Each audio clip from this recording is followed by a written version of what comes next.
its Grand Prix this weekend, and it has left us with a lot to talk about between now and the next race in Mexico.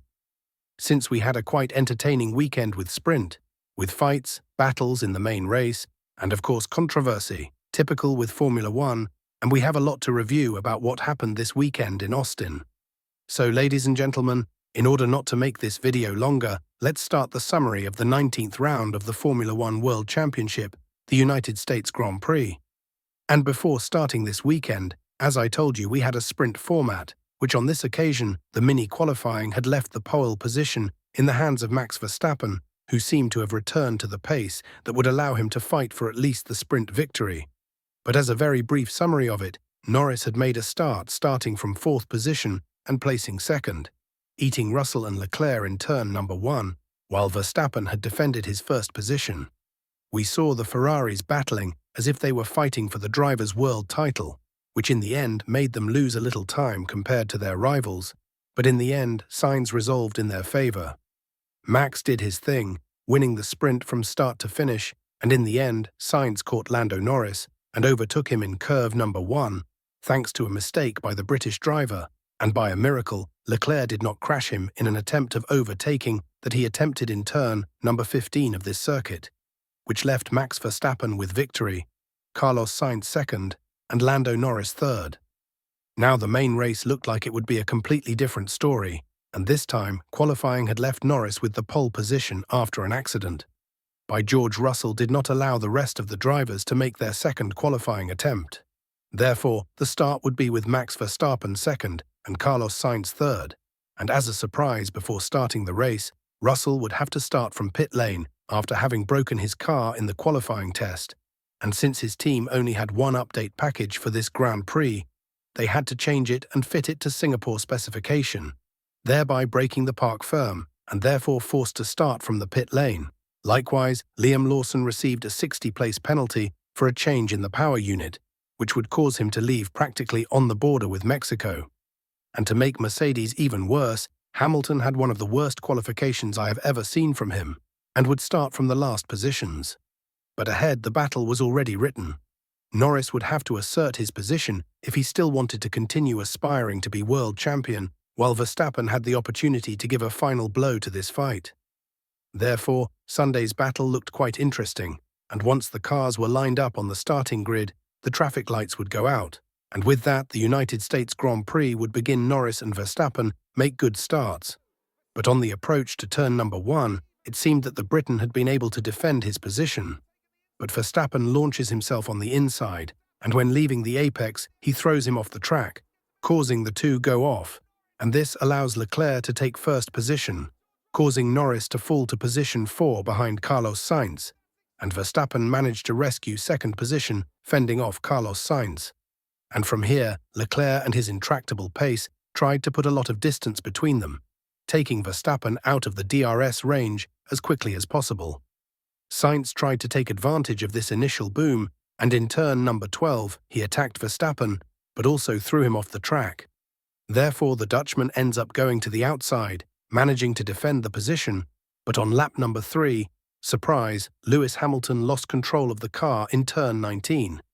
After having made a jump, he got stuck in the Pozzolana, and with this, a safety car was forced to come out. Lewis Hamilton withdrew from the Grand Prix, thus ending a terrible weekend for the Briton.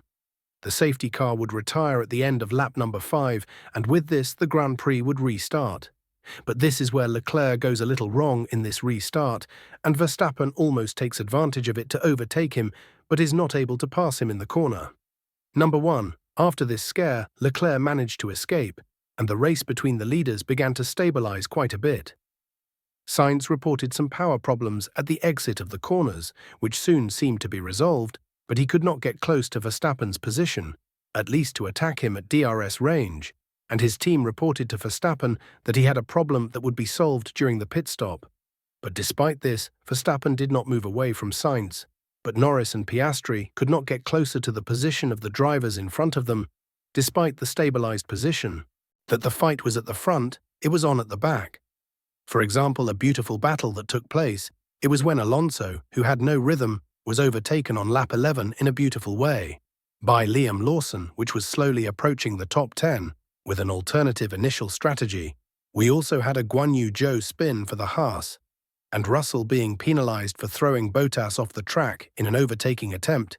We also saw Checo Perez, who was struggling a bit in the top 10, managing to overtake Yuki Tsunoda and Nico Hülkenberg to continue advancing positions, a lot of movement at the back. But at the top, Sainz and Ferrari would opt for an aggressive strategy to undercut Verstappen, and on lap 21 he enters the pits for an early stop. Verstappen and Red Bull respond until lap 26 by mounting hard tyres, but losing position with Carlos Sainz, and 1 lap later Leclerc enters the pits to defend his first place, and on that lap Checo also enters the pits. The McLaren, for their part, decide to go long and stay on the track a little longer.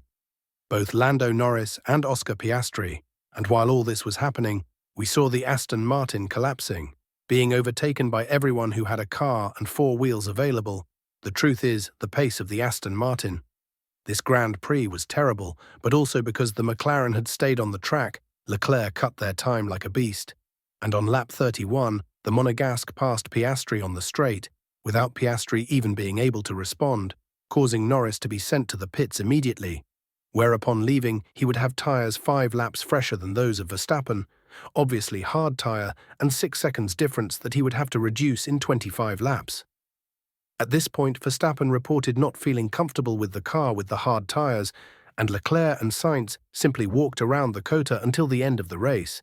And before moving on to what was the most important part of this Grand Prix, a general review of what was happening on the grid, Franco Colapinto had started the race with hard tyres, and with his strategy and several overtakes, he managed to get into 10th position and stayed there, taking 1 point and almost the fastest lap of the race. Liam Lawson also made use of that strategy and managed to place 9th from the last position in a race on his part, which even Yuki Tsunoda spun to celebrate, and Magnussen, who was in points positions, had to make a second stop, which completely took him out of the points and out of the battle. In addition, Russell, who had been holding on the track, who also started this Grand Prix with hard tyres, made his stop, served his punishment, and maintained the top 10, saving a little of the dignity of Mercedes that they had left until that moment. But now, yes, it was time for the shot between Norris and Verstappen, and in a period of 15 laps, he shaved off 6 seconds and got into the DRS range.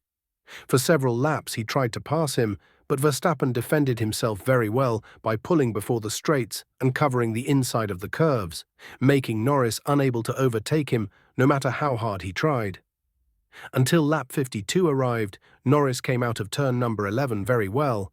With the DRS he matched, he overtook him a little before braking at turn 12, but during the braking, Verstappen stretched.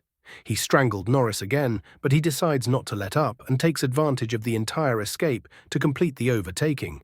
He takes the position and Verstappen tries to recover in curve number 1. But he can no longer overtake him. However, in the end the guy gave Lando a 5-second penalty.